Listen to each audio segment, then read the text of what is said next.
There is a topic that for some they just want to ignore and other people are exploring, but it's become a little bit more popular, especially over the last 20 years or so.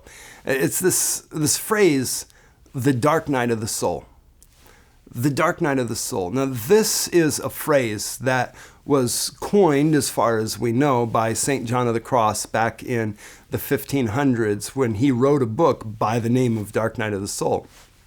And the dark night of the soul, as John describes it, is actually a gift that is given to anyone that seeks to go after the things of God. Anyone that seeks to grow in the Spirit, that they will be given the gift of the dark night of the soul. Now, when I've heard different people talk about the dark night of the soul, I've heard a lot of different things. So let me clarify what John meant when he used this phrase. The dark night of the soul is not merely a difficult time period. I've heard people, that were going through, they just lost their job or they'd been laid off or they'd gotten really sick or they'd had something like that. Oh, I'm going through a dark night of the soul. I'm going through a dark night of the soul. Just a difficult time period is not a dark night of the soul. The dark night of the soul sometimes comes at the same time as difficult situations in life, but not always. The dark night of the soul is when God takes your soul and he puts it into a dark night. He removes the ability of your soul to sense what's going on in the spiritual realm. And so when you used to really be moved by worship and you would begin to cry or you'd begin to laugh and you just enjoy worship and your heart was engaged and it was an emotional experience. Now when you're going through the dark night of the soul and worship is going on, your soul's not engaged at all. Maybe you're crying because of another situation, but you're just there and you're worshiping because that's what you do. Or there was a season when you would come to the Word of God and it would be alive and awakened and your mind would be engaged. But now when you read the Word of God, it's just words on a page and sometimes you're not even sure what those words were. Or there was a time when you used to desire the things of God. You would desire to fast, or you would desire to give, or you would desire fellowship, or you would desire prayer. But now it's no longer is the desires there. Your will is no longer engaged. You see, the soul is the mind, the will, and the emotions. And when they are removed from the equation, we get to figure out what our spirit is doing.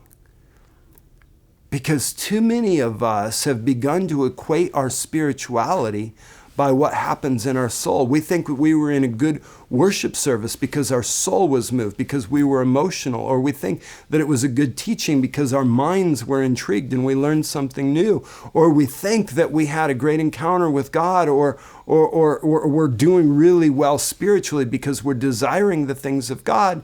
And those are all sometimes the fruit of spiritual activity, but every one of those things can happen without there being any type of spiritual activity at all. See, being emotional about the things of God, understanding and knowing the things of God, and desiring after the things of God is not the proof of spirituality. Those things will come, but those things will also go. There will be ins and outs of those experiences, the soul being engaged. We need to learn how to operate not according to sense, but according to faith. And so God removes the ability to the soul to understand what's going on in the spirit so that we learn to operate according to faith, not by sense. And when that happens, we mature out of carnal Christianity into a solidified faith that is not easily shaken when circumstances change and when things don't go our way and when things do go our way. We are centered on Christ and we walk by faith, not by sight. You see, the dark night of the soul really is a gift.